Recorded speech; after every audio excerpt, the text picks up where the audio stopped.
Buenas tardes, ¿cómo están? Buenas Buenas tardes. Buenas tardes, profe. tardes. Buenas tardes. Buenas tardes. Bueno, hoy ando un poquito medio enfermito. Vamos a ver hasta dónde llegamos, hasta que el cuerpo aguante. Eh, Pero que no se nos desmaye, profe. no, tampoco. Igual no pasa nada, simplemente desaparezco de la cámara.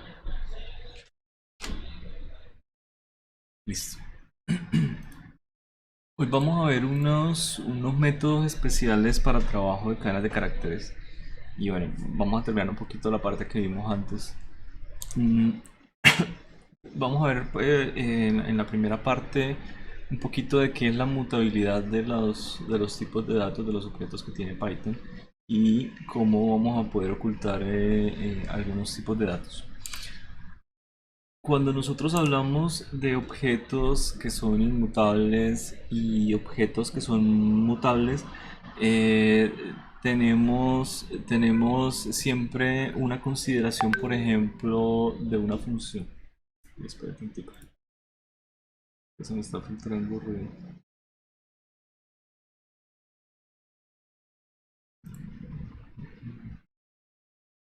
Ya, ahora sí. Bien. Tenemos objetos, por ejemplo, que metemos en una función. Recuerdan que cuando yo metía un argumento dentro de una función y lo cambiaba dentro de la función, ese argumento era local, ¿cierto? Entonces, es decir, si yo llegaba a imprimir el valor dentro de la función, le sumaba 1, digamos, y luego lo evaluaba por fuera de la función, seguía valiendo el valor anterior. ¿Listo? Eso es porque era un objeto inmutable, es decir, era un número o también una cadena de carácter puede funcionar para lo mismo. Nosotros como ahora estamos creando nuestras clases, resulta que si nosotros no tenemos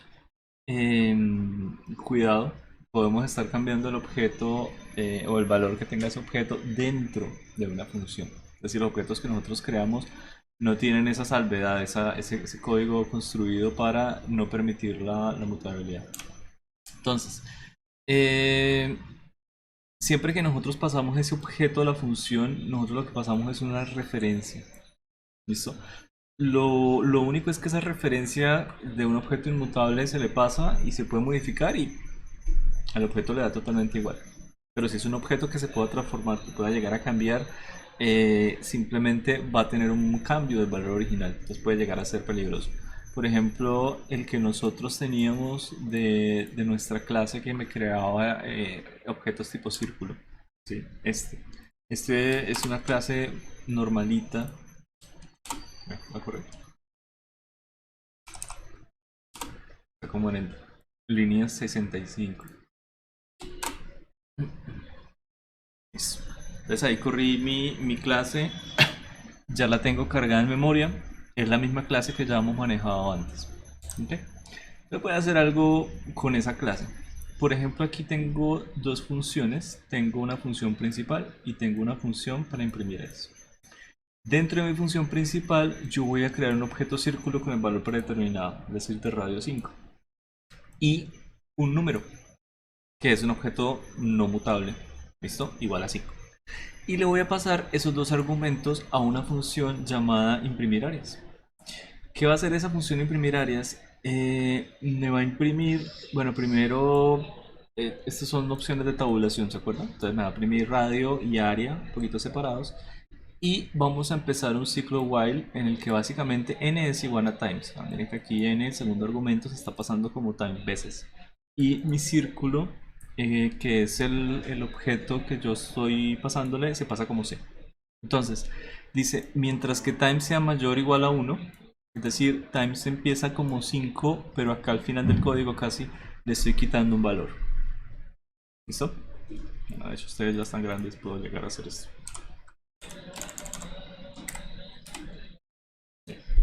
Ahí le estoy. Ah, perdón, es menor o igual, ¿no?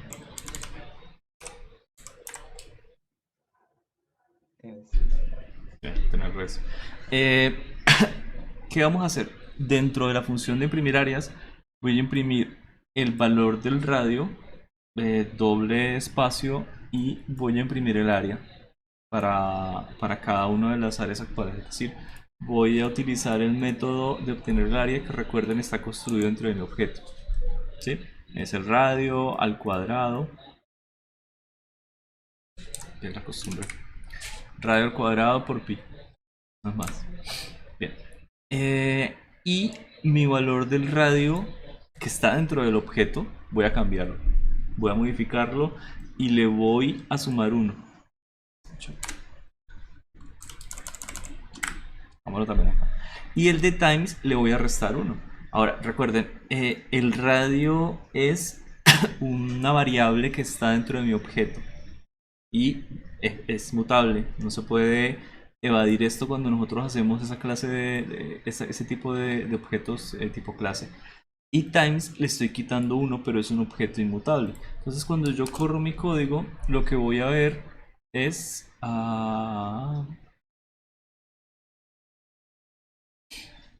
Debería aparecerme más.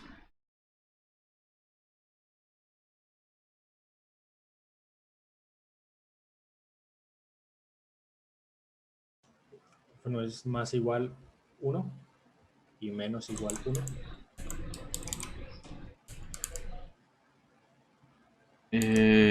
Sí, no, tiene toda la razón. Él tiene toda la razón. Lo que estoy haciendo es el radio y le estoy sumando el radio. Y luego a las veces le estoy quitando las 5 veces. Entonces 5 menos 5, 0. Acabó. No ocurrió más. Él tiene razón. Pero les digo que hoy ténganme paciencia. Bien, entonces a la variable de radio le estoy sumando 1 y a la variable de n o de veces le estoy quitando 1. ¿Listo? Ahora sí, cuando lo ejecuto, voy a ver este print que es dentro de mi función imprimir áreas. Entonces acá tenemos diferentes valores de radios y diferentes valores de áreas. Hasta ahí no hay nada normal, no hay nada extraño. Está muy bien, está funcionando como debería. Pero una vez termina mi función de imprimir áreas, yo imprimo de nuevo el radio e imprimo de nuevo n. Oh sorpresa, el radio cuando yo lo imprimo, mire que yo de hecho lo sumo después de imprimir, ¿no? Entonces aquí ya va imprimido como 5, se sumó, valió 6, y me está imprimiendo que el radio una vez salió de esa función vale 6 y n vale 5. Es decir, c radius, ¿dónde está? C radius ya tiene ese valor. ¿Listo? Es una variable mutable, es una variable que yo creé, la pasé por una función y aún así no devolvió a su valor original, no se creó una copia de ella, se modificó realmente la variable. Entonces es unas cosas para tener en cuenta cuando se vayan a hacer cálculos con este tipo de datos. Bien, lo mejor sería simplemente asignar este radius por aquí afuera a una variable auxiliar y sumar esa variable auxiliar, o sea, modificarla, no cambiarse radios. Es la forma más sencilla de evitarlo. Vamos a hacer por acá.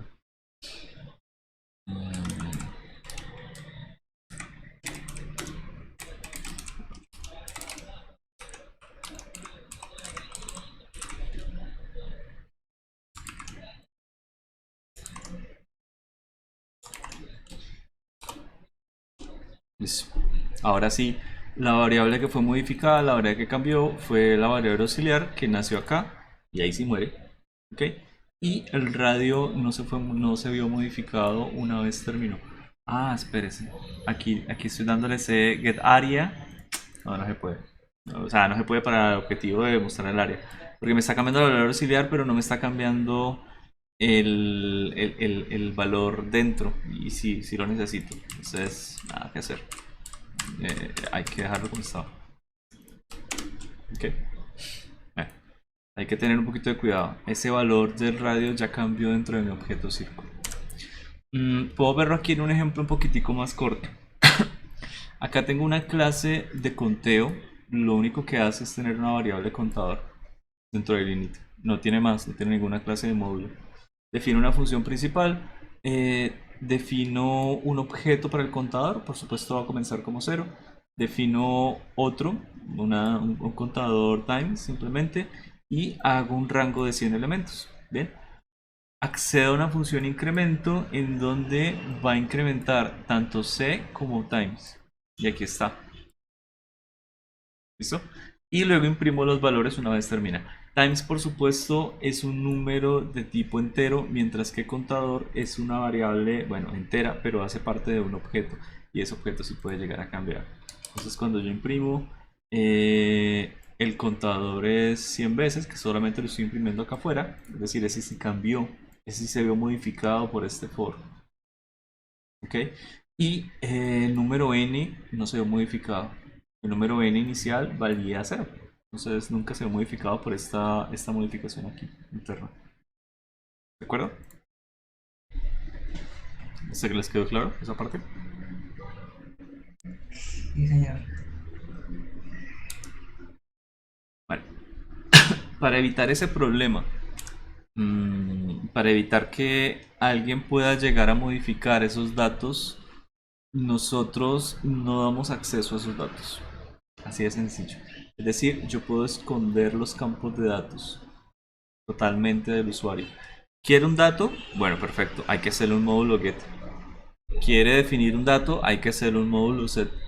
Pero si usted le da acceso al dato como tal, así como lo hice ahorita, de darle acceso al radio, él lo puede llegar a meter dentro de una función y ese valor siempre se está modificando. Pero con un método get y con un método set, yo me quito ese problema por completo. ¿Listo? Bueno, al fin y al cabo, no es que me lo quito por completo, al fin y al cabo el usuario sabría exactamente lo que está haciendo. Está haciendo un set, está redefiniendo el valor y está haciendo un get, está obteniendo el valor. Entonces estaría haciendo las cosas como es. Y yo puedo controlar que de pronto el radio a mí no me interesa que el usuario lo tenga. A una vez él define el radio, no me interesa que lo vuelva a rescatar. ¿Para qué? Entonces simplemente el área y el perímetro y ya no necesita nada más. Entonces, yo puedo, por ejemplo, intentar acceder a esto, esa variable. La puedo llegar a cambiar, por supuesto.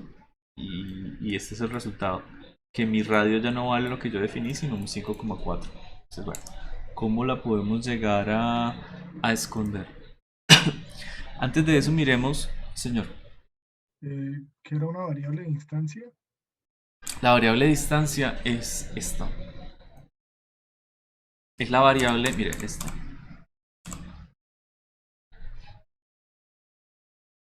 Es la forma en la que se llaman las variables que son internas de una clase. ¿Listo? Es distancia porque es una variable global dentro de la clase disponible para todos los elementos de ella. Y este método creo que también tiene un nombre similar, método distancia, una cosa así. También está disponible para todo en la clase. ¿De acuerdo? Entonces esas son las variables de distancia, es simplemente esto. Esta es una variable simple. Esta es una variable simple. Esta es una variable de distancia que está disponible para toda la clase. Listo, gracias. Bueno, por ejemplo, en la cuestión del control remoto, nosotros podríamos llegar a definir un canal de televisión común y corriente. Recuerden que ese método me impedía que cuando la gente dijera, hey, canal arriba, canal abajo, volumen arriba, volumen abajo, o poner el volumen, o sea, acceder a set volumen y set channel, cometiera estos errores, ¿no? Que el televisor tuviera que estar prendido, que el valor estuviera por debajo, por encima, etcétera. Pero no impedimos que el usuario accediera a las variables. Las variables de distancia que acabamos de ver. Y las variables de distancia que están definidas acá son estas que están en el init. Es decir, el canal, el nivel del volumen y si está prendido o está apagado. ¿Okay? Entonces yo simplemente puedo llegar y, bueno, defino mi TV, lo prendo y defino mi canal como 1500. ¿De qué manera yo impido que el usuario defina esto como 1500 y cuál de estos medidas de seguridad de canal que tengo para subirlo uno a uno o para hacer un set actúa? Ninguna. Entonces si yo le doy, bueno, defina mi canal como 1500 y obténgalo, me va a dar de una vez el 1500. ¿Listo? Porque pues en el init no está diseñado como para esa clase de cositas. Y una vez igual se defina, ya usted pierde totalmente el control. Entonces lo que se hace es esconder estas variables que están acá y se le deja los métodos para que trabaje el usuario. Entonces cuando usted mira un tipo de objeto, el objeto aparentemente está vacío de variables de entorno. Usted lo analiza, usted le dice muéstrame qué tiene, le carga la documentación, ninguna variable de entorno. Pero tienen puros métodos set, get y método is, por ejemplo, que lo vamos a ver más adelante, que es un método casi que booleano. ¿Es esto sí o no? Sí, es una pregunta. Bueno, nosotros podemos impedir esas modificaciones de los datos, simplemente no dejando pues que la persona, el usuario, el cliente, acceda a ellos, y ese es el data hiding. Nosotros simplemente escribimos antes de la variable dos guiones de piso.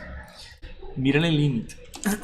El init es un método único, es un método especial que tiene una funcionalidad especial, pero es un método que comienza con dos barras de piso. Usted no puede invocar el init directamente por fuera del objeto. Usted invoca el init cuando usted crea el objeto, una sola vez, no más. Usted lo puede invocar dentro de su clase, sí, todo lo que esté dentro de una clase usted lo puede invocar dentro de la clase, pero no lo puede invocar por fuera. Entonces, él es un método que ya está oculto y por eso es que tiene las dos barritas de piso. ¿Listo? Son dos, no una. Para alguien el sábado tenía un error bobo, era simplemente que había escrito una y no dos. Un detallito. Bueno,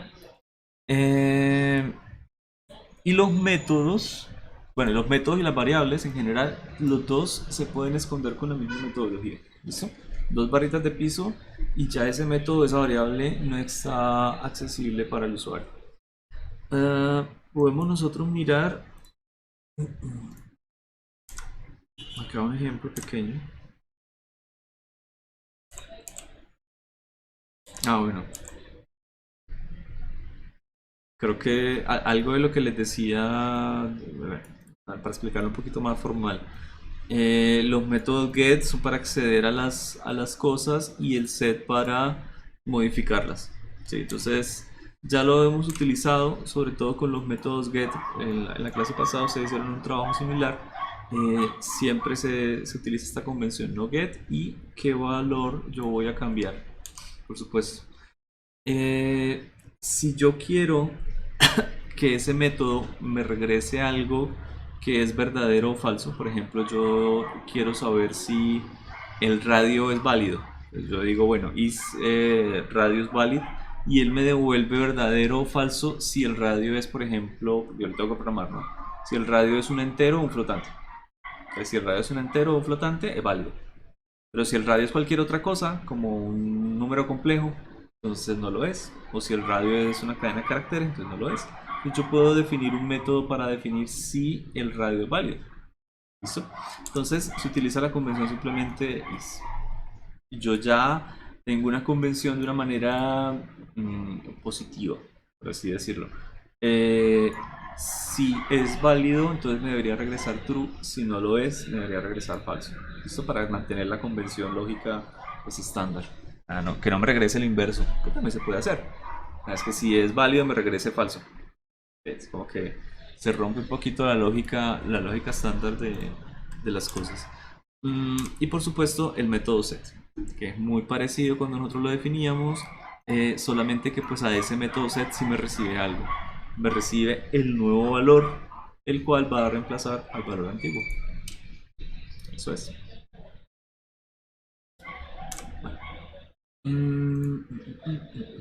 Acá.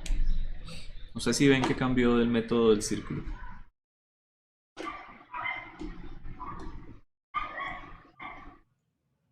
Eso al radio privado. Sí, yo ya no puedo modificarlo para nada. Ahí recargué. Voy a... ¿Por qué estoy cargando área? Bueno, en fin. Voy a ejecutarlo. Pues, ya lo tengo. Puedo llegar a acceder a las cosas. Por ejemplo, get perimeter. Ok, obtengo el perímetro. Puedo incluso acceder al radio.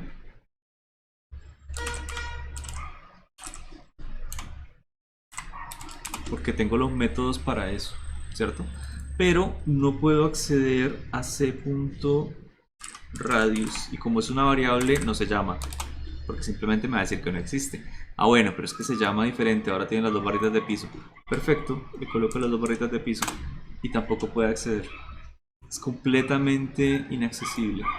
De hecho, yo podría llegar a darle acá la ayuda. No sé si hace nuevo de ayuda. Ah, sí, me dice. Me dice, bueno, tiene un init, recibe un radio, entrega área, entrega perímetro, entrega radio. Y acá vienen los otros descriptores que yo les había dicho que son extra para otra clase de cosas. No me aparece nada de que tenga ni siquiera la variable de radio. ¿Listo? Puedo llegar a cambiarlo a como lo tenía antes.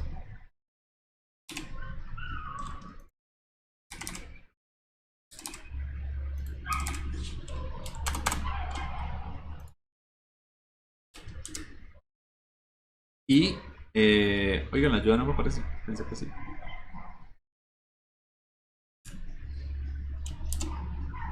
Tal vez es porque hace parte del init. Sí, sí, pensé que se listaban en la ayuda. Bueno, no importa. Pero puedo acceder ahora sí a él. Listo. Entonces ya está accesible completamente. Listo. ¿Qué pasaría si yo quiero ocultar uno de los métodos? Por ejemplo, podría ocultar el auxiliar del área. ¿Ok? Entonces, si yo quiero acceder a ese método de alguna manera, yo no podría simplemente hacer algo como esto. Área. Me va a decir que, bueno, pero no lo ejecuté. Me va a decir que no existe. Si intento acceder acá, me va a decir que no existe. Quiere decir que este método que está oculto, mírenlo como que es un paso intermedio. ¿Sí? Yo necesito el área para algo.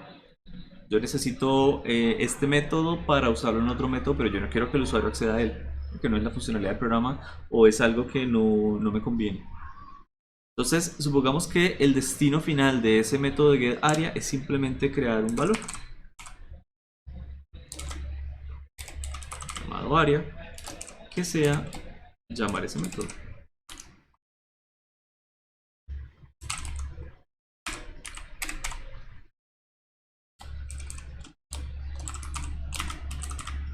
Estoy escribiendo esta lento. ¿Listo? Entonces, ¿qué tenemos acá? Tenemos una variable privada, el radio. Tenemos una variable que es pública y que lo único que hace es llamar un método privado, pero privado externamente. Pero dentro del objeto puedo acceder a absolutamente todo, inclusive a getArea. Entonces lo puedo ejecutar y acá puedo llamar el área. Y esa es la forma en la que yo decidí organizar mis datos y dejar que el usuario acceda a ellos. Ya no como método, simplemente como un valor. Entonces, una vez se crea mi círculo, el radio es privado, pero el área es pública. ¿Listo? Se crea mi círculo con un radio y no puedo acceder a él de nuevo, a menos que tenga el get, y ya lo tiene. Y el área, no, ni idea, no puedo acceder a ella, pero se creó una variable de área. ¿Listo? Y se crea de una vez en el init interno. Entonces, eso es más o menos la potencia que nosotros tenemos.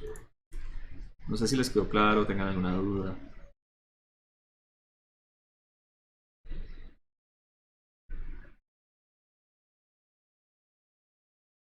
Todo bien, todo bonito. Bueno, Todo bonito por ahora. lo voy a dejar como estaba. Este también. Bueno, voy a por acá esto. Le puedo botar el error.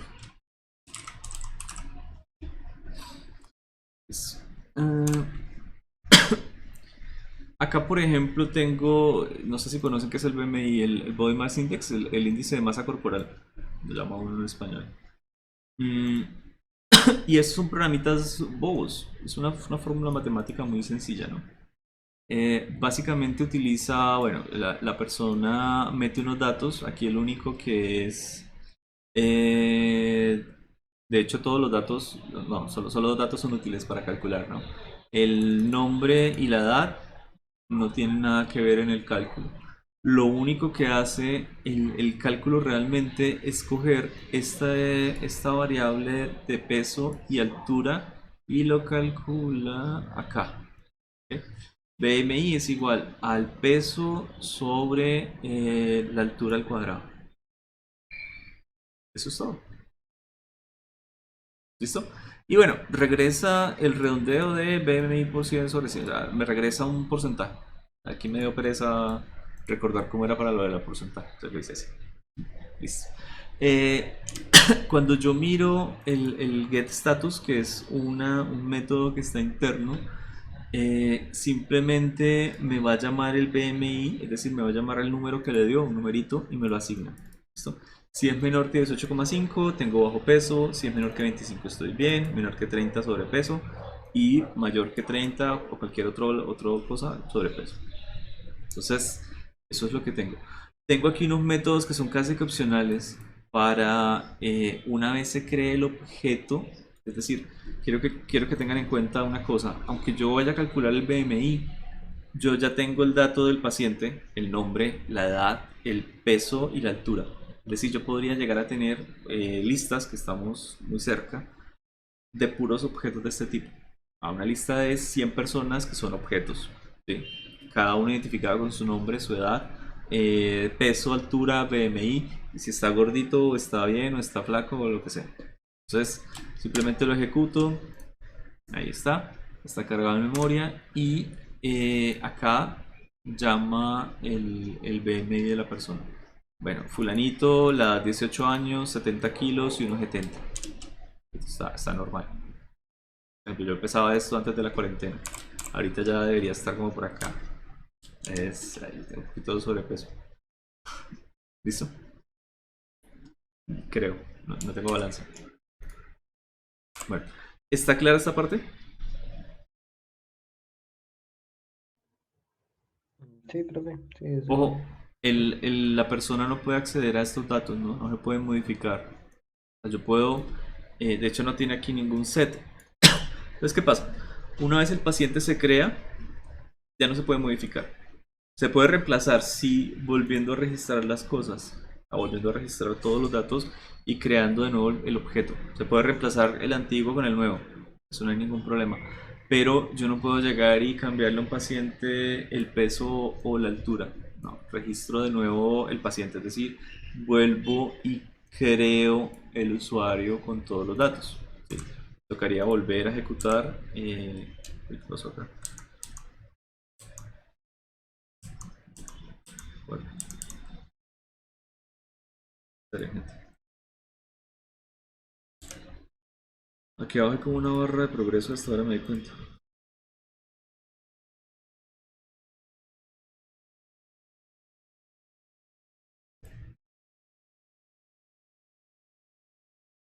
Bueno, aquí estamos.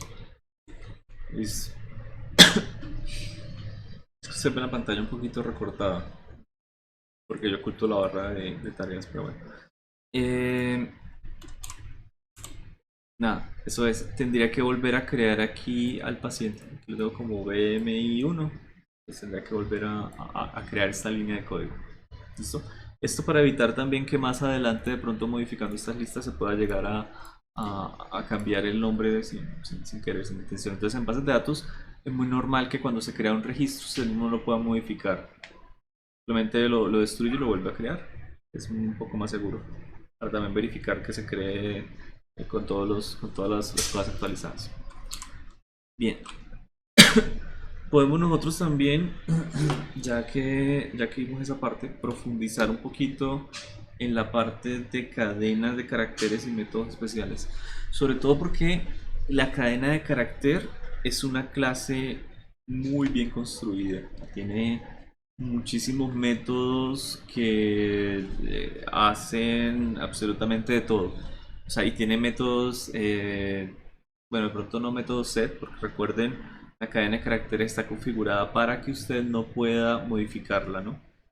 Entonces, no puede llegar y decir set a una cadena y ya. Igual hay formas de modificarla, pero se crea otra, como métodos tipo reemplazar o sustituir, ¿sí? Concadenar, ya lo hemos utilizado. Cosas por el estilo, cambiar de minúsculas a mayúsculas. Estamos cambiando la cadena de caracteres, pero se está creando otra. Y algunos métodos especiales de dichas cadenas. Lo interesante de esas cadenas de caracteres es que son, digamos, nuestro abrebocas, lo primero que nosotros vamos a ver de la parte de listas. O sea, una cadena de caracteres, como tiene más de un elemento, va a compartir muchísimas características con las listas. Una cadena de caracteres va a tener una longitud, una cadena de caracteres se puede recorrer, una cadena de caracteres va a tener índice, una cadena de caracteres puede iterarse en un for, en un while, es decir, va a comportarse de una manera bien especial. Entonces, cuando veamos la parte de listas, ya muchos de los métodos de la forma que funciona la cadena de caracteres ya lo tenemos listo. ¿De acuerdo? Entonces, nos sirve a manera de preámbulo.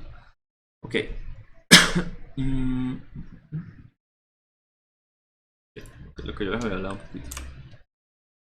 Entonces miremos esa clase. Esta es la manera en la que nosotros accedemos, de hecho son dos o más, a la clase STR, ¿no? A la clase STR, si yo le coloco acá, oiga, créeme una cadena de caracteres, él me la va a crear en cualquiera de los dos casos. Para el primero, ¿qué tipo de cadena de caracteres me la va a crear? Por ejemplo.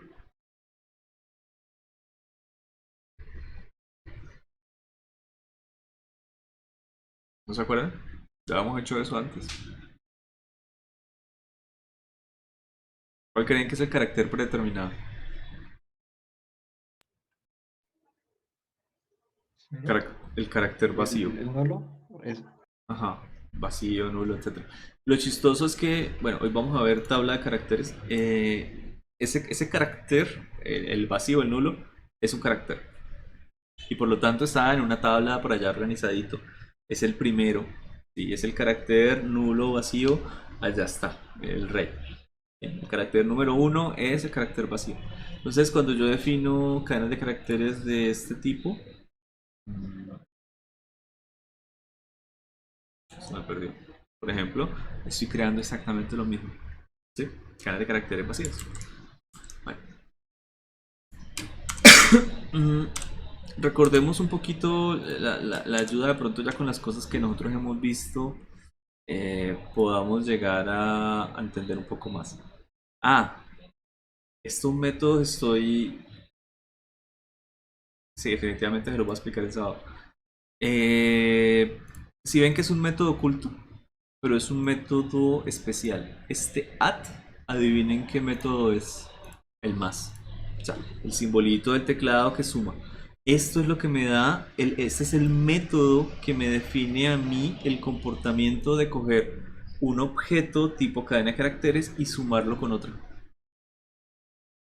¿Listo? Y por supuesto, él tiene dos argumentos, el mismo y el valor. Entonces usted puede llegar y llamar este método así como está y funciona, porque es un método especial, creo que se puede llamar desde afuera. Entonces usted coge la primera cadena de caracteres, punto, barra de piso, adicionar, barra de piso, y le pone la otra cadena de caracteres y lo suma. O simplemente como lo hacemos. Primera cadena de caracteres más segunda cadena de caracteres. Esto es un comodín y es una cosa, esos son operadores con esteroides. Es una cosa impresionante porque me permite que mis métodos, los métodos que yo cree, los objetos, tengan funciones especiales. Entonces yo creo un programa para hacer, no sé, unas listas, para procesar datos. Entonces yo quiero meterle, procesar un dato nuevo a mi programa, lo sumo simplemente una tecla, me puede reemplazar todo un comando. Y tiene muchas más cosas. Tiene, por ejemplo, este que es para igual, greater equal, creo que es este, mayor igual. Y, en fin, o sea, tiene varios. Tiene este de ítem. El de ítem es, ya lo vamos a ver, un operador que es casi que corchete cerradito. ¿Ok? Mayor que. Y ahí para abajo hay más. ¿Listo? Creo que aquí esta cosa. No sé por qué no me deja.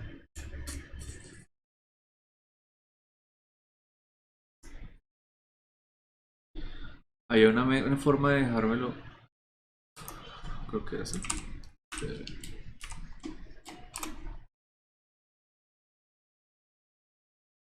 Vale. No.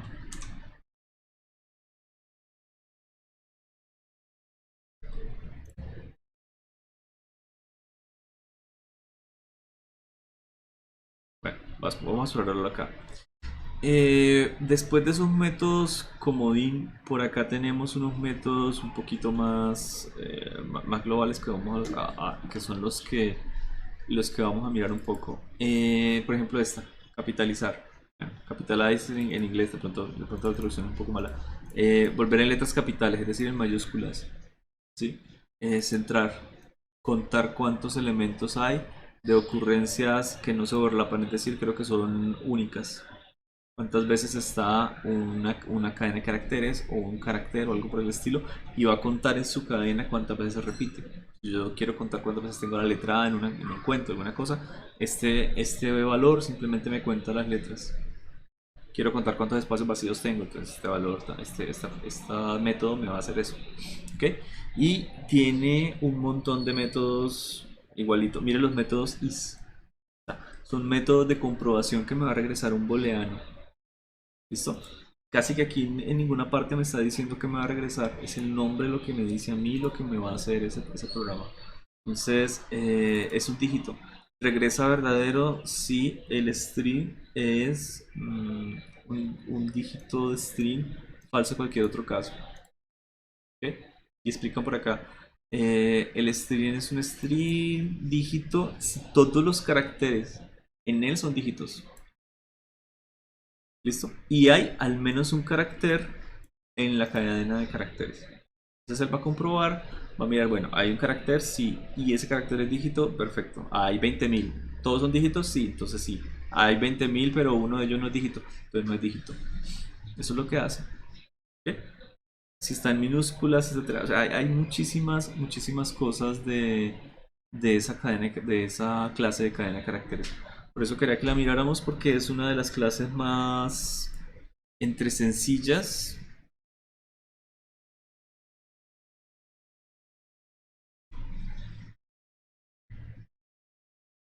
Acá está. Entre sencillas y bien elaboradas.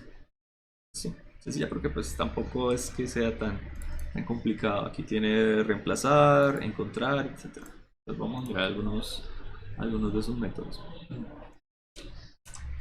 Y ahora sí apareció la barrita.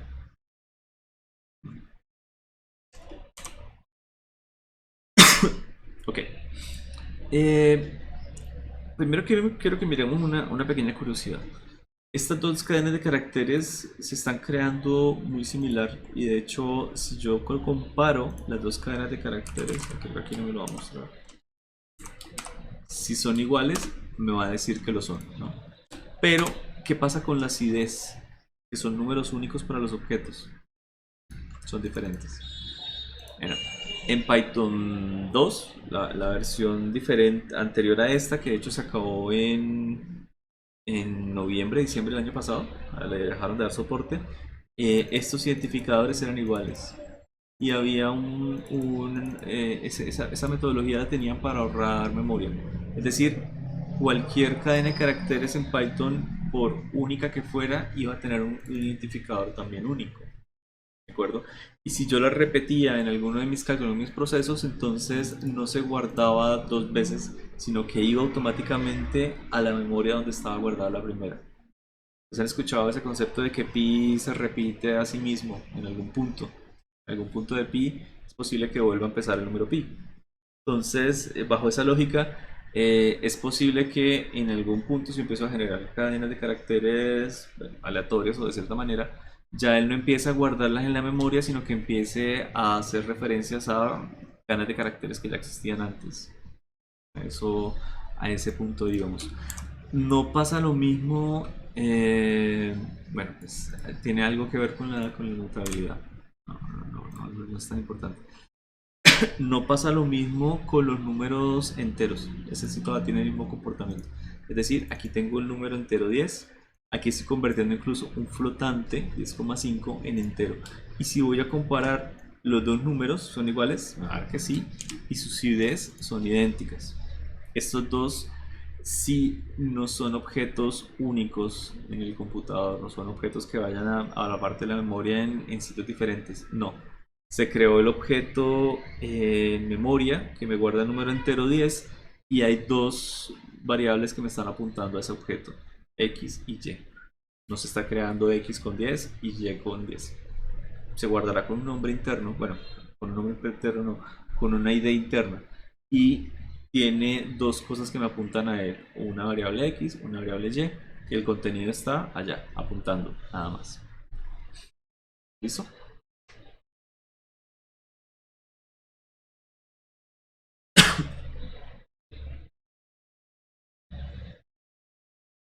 Mm, Esto, profe,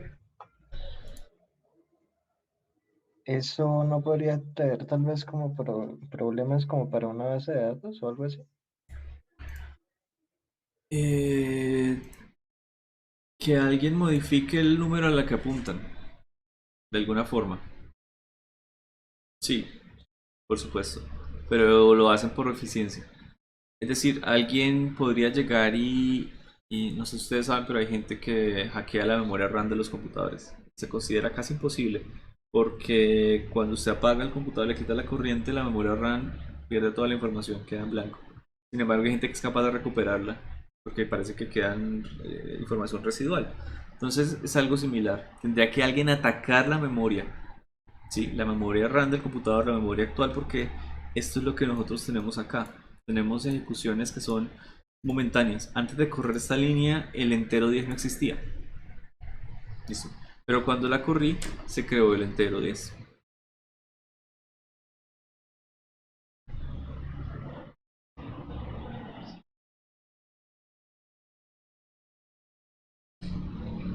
Un segundo.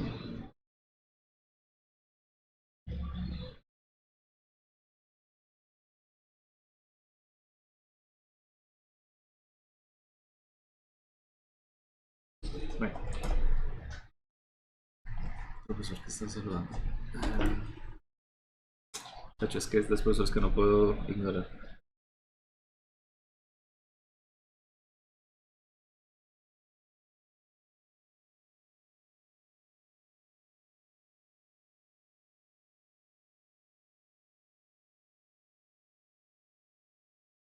Escribo una vez al año y no soy escribo.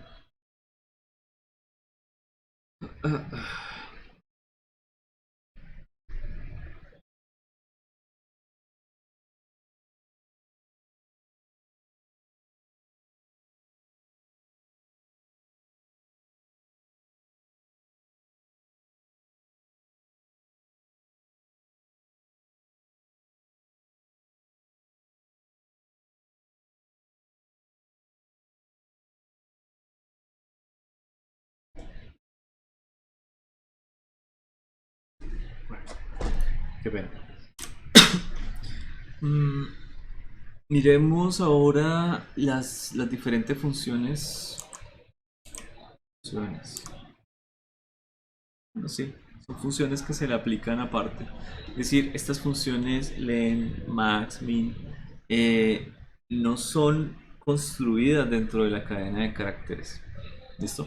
Son funciones que actúan sobre ellas y también actúan sobre otras. O sea, la cadena de caracteres, como les decía, tiene muchos elementos. Cuando yo miro funciones de este tipo aplicadas sobre objetos que tengan muchos elementos, él va a activarme, de hecho, el método correspondiente. Es decir, uno puede llegar y configurar un método para esto.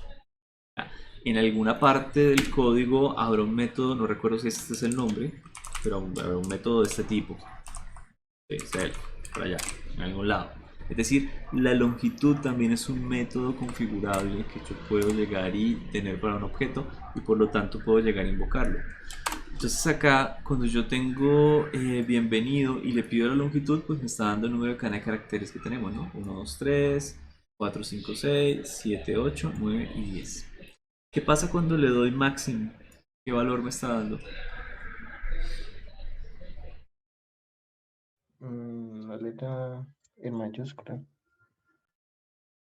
¿En mayúscula? No, me está dando la letra V. Ah, no, esta era con el del mínimo, lo siento. Ok, La ok, vale. más, El mínimo, la más, la sí, letra más cerca de la Z. la letra, bueno, puede ser la letra más cerca de la Z. Al fin y al cabo, es casi que la letra más grande, ¿no? Eh, ¿Qué pasaría, sin embargo, cuál es la letra más pequeñita de esta? Definitivamente es la B. Me da la impresión. Voy a cambiarla por esto. La mínima sigue siendo la Z. La mínima sigue siendo la mayúscula.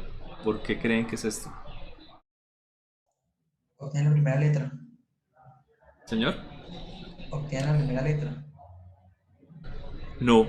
No, no, no. Él sí está buscando la letra más pequeña de todas estas. Y resulta que la letra más pequeña de todas estas es efectivamente la Z.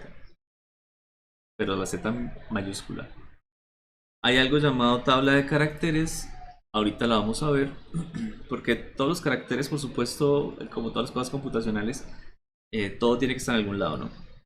Nosotros, si algo no lo pudiéramos hacer con lógica matemática, y mire que los operadores matemáticos para la lógica aquí son muy fáciles: mayor, menor, igual, mayor, igual, sí, o, negación, no, son muy pequeños, son como 8 y ya, no es más.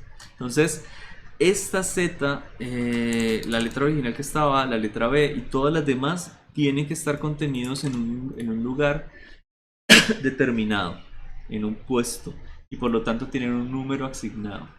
Cuando estamos mirando acá el valor máximo y el valor número mínimo, no estamos mirando como, oiga, pero la Z es más grande que la A sin importar si es minúscula o mayúscula. No, es que de la tabla de cadenas de caracteres, a las mayúsculas les corresponde un lugar anterior a las minúsculas. Les vienen primero mayúsculas y luego minúsculas. Podrían haberlo dejado al inicio al revés, entonces el resultado será el contrario. Pero a alguien se le ocurrió poner primero las mayúsculas y luego las minúsculas. Adivine dónde están las tildes. Al inicio, al final. Más importantes que las mayúsculas. Las tildes van en la M. Las tildes son de las últimas letras. ¿Por qué? Porque hay algo llamado localización. Resulta que a nosotros nuestra tilde nos encanta, la letra ñ nos encanta, pero los gringos ni idea de qué es eso. No usan la tilde, no usan la ñ. Entonces esos símbolos no entran dentro de la tabla ASCII básica que son para toda la humanidad para podernos entender. Ahora, ¿dónde creen que están los caracteres asiáticos? Todavía más lejos. Ni siquiera están en la tabla latina, por así decirlo. Creo que tienen su tabla aparte, o si no, están en un puesto por allá, 7000 algo. ¿Listo? Pero todos los caracteres del mundo tienen su lugar. Caracteres asiáticos, indoeuropeos, los árabes, o sea, todos tienen su lugar en la tabla de caracteres, a todos les corresponde un número único. ¿Listo? Creo que hay unas tablas, son como universales, la UTF-8 o algo así. O sea, es la misma tabla para toda la humanidad. No estoy seguro, creo que antes se tenían tablas diferentes para distintos mm, lugares del planeta. Entonces había problemas de incompatibilidad, ¿no? Porque mi número de mi tabla 200 era diferente a la tabla del Indu 200. Entonces no, se hizo como un sistema más estándar y es actualmente el que funciona. O sea, todo el mundo tiene la misma tabla de caracteres aunque no la use. Aunque no use todo lo que está ahí. ¿Listo? Bueno, de hecho lo vamos a ver aquí. Más adelante. ¿Está acá? Lo hubiera puesto acá, hubiera sido perfecto. Eh, Hay un operador muy útil que es el operador índice.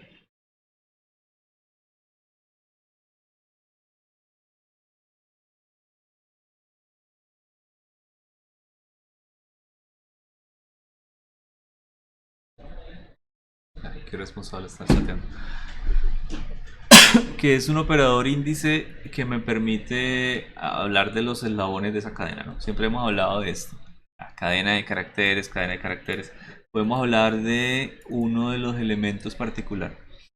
Entonces, ¿cómo vamos a acceder a esa cadena? Sencillo, muy parecido como accedemos a la misma lógica de cualquier tipo de objeto, ¿no?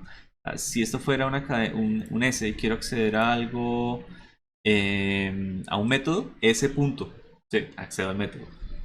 Ese, abro paréntesis de estos gruesitos y estoy accediendo al índice. Abro, ¿cómo es que se llama? Estos son corchetes rectos, ¿no? Bueno, abro corchetes, no, paréntesis, estos sí, los curvitos, y estoy accediendo a ese elemento como si fuera una función, ¿sí? O una clase, o algo que yo pueda llegar y llamar, como si fuera un método get, o sea, algo por el estilo, que yo pueda llamar algo de él. Entonces, la convención es casi que la misma. Primero mi objeto y luego mi operador. Es muy similar. Entonces, los índices acá en Python y en muchos lenguajes decentes tienen la misma nomenclatura. Todos comienzan su base en cero. ¿Por qué? Porque toda la notación matemática contiene un sinnúmero de sumatorias infinitas que comienzan su notación en cero. ¿Sí o no? ¿Estamos de acuerdo? De hecho, algo de esto ya lo vimos cuando vimos la función range. ¿Se acuerdan? La función range comienza en cero. Y el que no está incluido es el elemento enésimo. Está incluido es el n-1. ¿Para qué? Para poder que si yo le digo, oiga, dime 10 elementos, él diga, ok, le voy a dar el 0, el 1, el 2, el 3, el 4, el 5, el 6, el 7, el 8 y el 9. Ahí tiene 10. Pero hay software como MATLAB que, no sé, ellos creyeron que cuando la gente quería 10 elementos, quería el número 1, 2, 3, 4, 5, hasta el 10. Entonces, de hecho lo prohíbe el MATLAB utilizar el índice 0. Usted no puede acceder a un elemento 0. Si usted quiere llegar y mantener la notación matemática, no sé, de posiciones, velocidades, aceleraciones iniciales, energías iniciales, y quiere mantener obviamente energía sub 0, tiempo sub 0, todo sub 0, tendría que traducirlo a 1. Tiempo 1, posición 1, energía 1, porque pues, es como lo... ¿Señor? O sea, como no utilizaba MATLAB, pero me sorprende. O ¿Nunca sea, lo has cuando uno usado? hace... No, no, la verdad no. Sí, en O sea, verdad sé que el índice está corrido de un elemento. Entonces usted no puede llegar y traducir notación matemática directamente en MATLAB. Tiene que hacer un ajuste, pues tampoco es que sea el fin del mundo, se puede hacer. Y al fin y al cabo es un software muy robusto, muy importante, muy caro y muy usado por ingenieros. Eso es. Listo.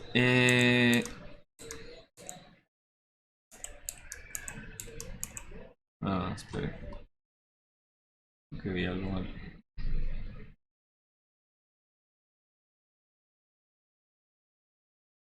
Ok. Ya he embarrado. Listo. Entonces, voy a utilizar el... ya. Tenía la pantalla grande. Voy a mirar los índices y esta cadena de carácter la voy a repetir mucho porque encontré la palabrita ya con la imagen. Programando. ¿Listo? Este sería mi índice 0, 1, 2, 3, 4, Justamente este tiene desde el índice 0 hasta el índice 10. ¿Cuántos elementos tiene?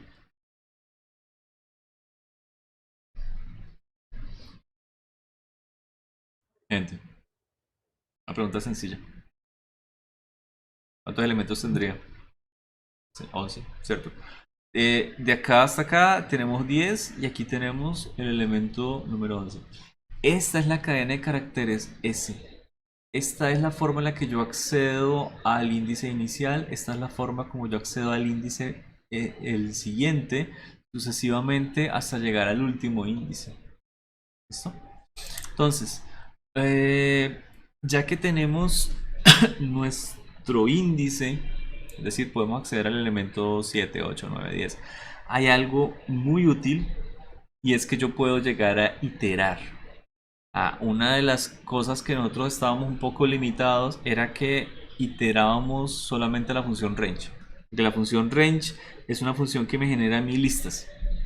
Me genera también números en una forma de lista. Entonces cuando usted le dice for range no sé qué, él lo que hace es empezar a iterar. Bueno, este señor le dijo que 0 hasta 20 en pasos de 5, entonces va, ¿de acuerdo? va elemento por elemento. Ahora también podemos iterar estas cadenas de caracteres, o de hecho la función range o xrange ya murió desde Python 2. En fin. Las cadenas de caracteres, ¿qué decir? Los elementos que son iterables las podemos recorrer con un for o con un while. ¿Listo? Vamos a ver un ejemplo de for. Este es el más sencillo. Voy a decir, bueno, para i, que es una variable, la variable que va a iterar, en s1. Entonces, ¿qué va a hacer? Va a empezar a coger cada uno de esos elementos de la palabra y me lo va a imprimir en pantalla. Lo va a empezar a reemplazar aquí. Eso es todo. Entonces, empieza a imprimir de ahí para abajo. ¿Listo? La manera más sencilla. ¿Puedo llegar a complicar esto? Sí, bastante. ¿Por qué? Acá yo le estoy diciendo, ojo, S1 es iterable, es una cadena de caracteres o una lista, también vamos a ver que son muy parecidas, y for ya la espera. Bien, él está esperando esta cadena de caracteres, entonces por eso me está colocando los elementos. Me estoy diciendo, oiga, itéreme a S1, perfecto, es iterable, y empieza a hacerlo. No necesita complicarse más. Pero yo podría llegar a hacer algo diferente. Podría llegar a decir no. Y yo quiero que sea un número.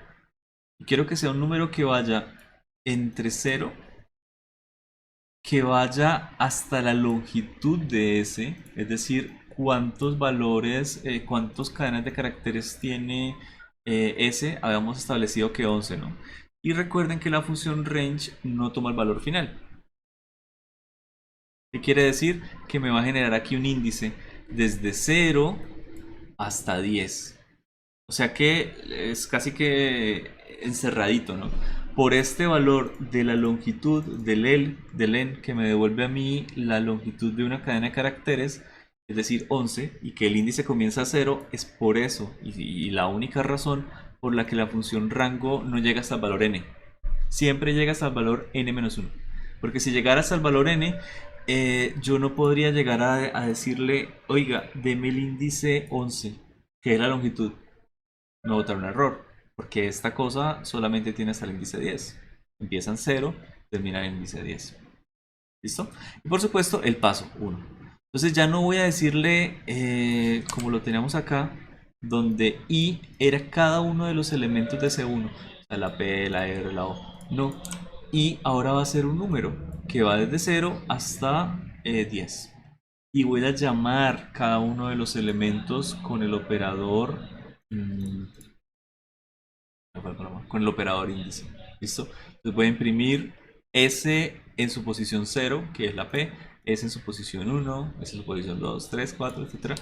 Y voy a obtener el mismo resultado. Entonces, son dos maneras en las que se puede hacer. Yo itero lo iterable. Cojo la palabrita, la cadena de caracteres, la lista y la itero. Le digo, deme valores, deme valores, deme valores. O le digo, voy a recorrer todos sus índices y él empieza a hacer su trabajo. La recorro por índices. ¿Listo? Obviamente esta es un poquito más práctica. Por así decirlo, tiene mucho más sentido computacional. Pero si yo quiero hacer algo especial, de pronto me convenga hacer el recorrido por índices. Tengo un poquito más de trabajo, más de zona de trabajo. Pero puedo recorrerlo cada 2 caracteres. Eso ya lo hemos hecho antes. ¿Cierto? Cada 3 o 1 a 1. Tengo más control. Recuerdan que yo podía recorrer esto. Ah, bueno, eso le voy a decir. Vamos a mirar que estos índices de la función range nosotros ya lo hemos recorrido de adelante, de atrás hacia adelante, de adelante hacia atrás. Entonces podemos invertir el orden. ¿Nos tomamos un descanso o qué? Profesor, Señor. eh, no sé si, pues no entendí bien, pero no se supone que debería imprimirse sin la G, porque pues en el InRange no se imprimiría en el instrumento. Hagamos algo sencillo. Comentamos esto acá rápidamente.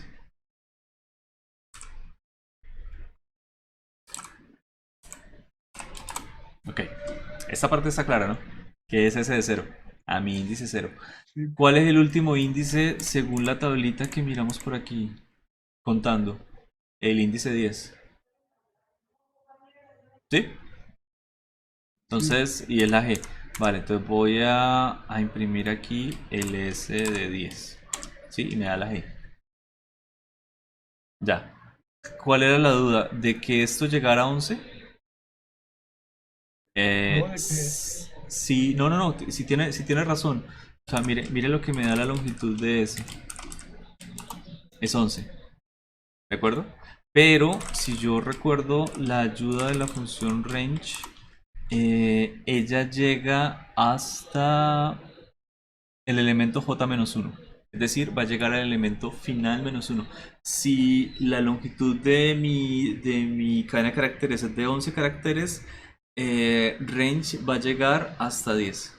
Entonces me cumple perfectamente para elementos. Ahora sí, no sé si me refería a eso o usted refería a otra cosa. Dígame. no, profe, es que no tenía en cuenta que el len era 11, entonces justo daba el 10 y pues llegaba hasta el 10. Len son, sí, exacto. La longitud es 11. La tenemos 11 caracteres.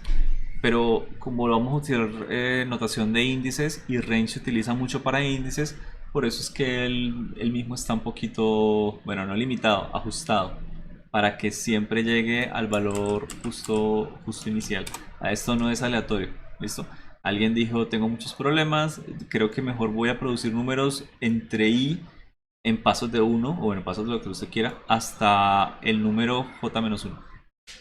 Y eso es lo que hace. Entonces me produce hasta la longitud -1. Bueno, entonces, ¿qué? ¿Pausa o seguimos? O les da igual. Pausa. Pues, pausa. Una pausa. Bueno, unos 8 minuticos. 7:15. ¿Listo? Puede ser. Listo.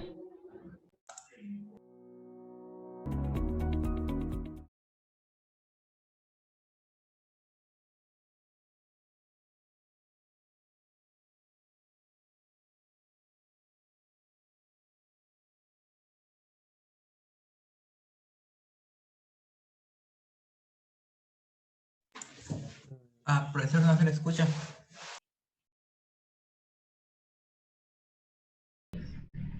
Ahora sí. Sí, señor, ahora sí. Muteado. Qué pena. Lo que les decía ahorita, los índices no tienen por qué ir en esa dirección. Los índices pueden ir en otras direcciones. Este está. Un segundito.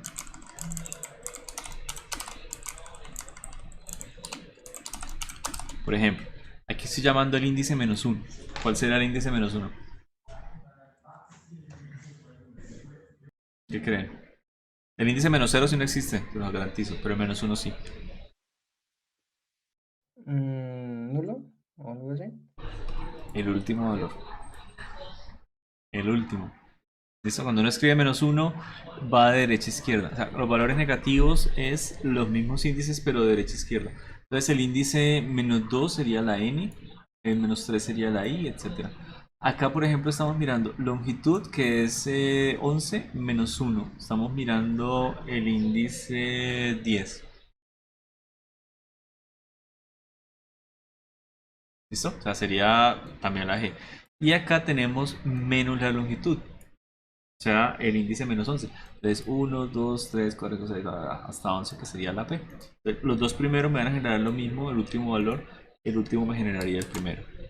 ¿Listo? Y puedo recorrerlo de esa manera. Quiero la I. -3. Por ejemplo. ¿Ok? Bueno. Puedo recorrer, por supuesto, toda la lista al revés. Profe, una pregunta. Señor. Bueno, esta vez, ¿qué pasa si lo hacemos al revés? Es decir, nos salimos del rango 11, 12, por ejemplo. Bueno, vámonos. Índice fuera de rango. Ya. Listo. Podemos mirar el índice -12 también. Índice fuera de rango. Índice -11, ese sí existe, es la longitud, como al revés comienza en el 1, entonces yo puedo llegar y recorrerlo de esa manera, ese sí existe, pero el otro no. Eso, nada más. Bueno, podríamos llegar y ejecutar esto de manera que vaya el índice inicial de -1, es decir, el último, hasta menos la longitud a -1, es decir, estoy tomando -11, -1, -12, o sea, será el índice inicial, ¿sí? Desde el último hasta el primero.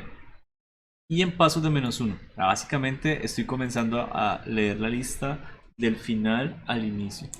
Y no sé por qué esto quedó aquí tan raro.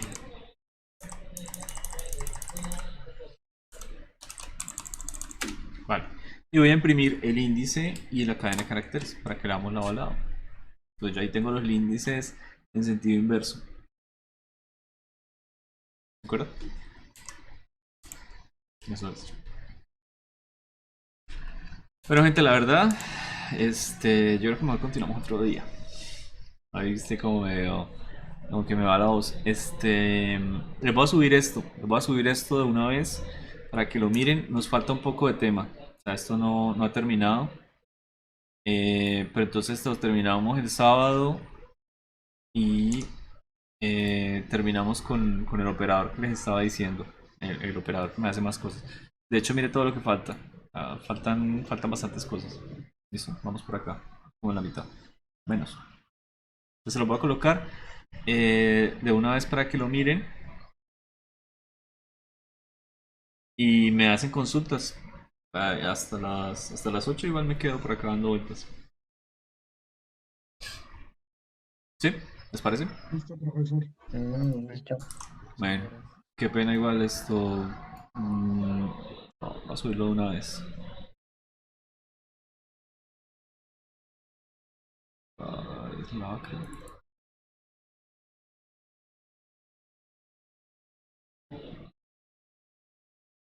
Ese nombre no.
Bueno, ahí se lo subo y estamos hablando cualquier cosa y me preguntan eso.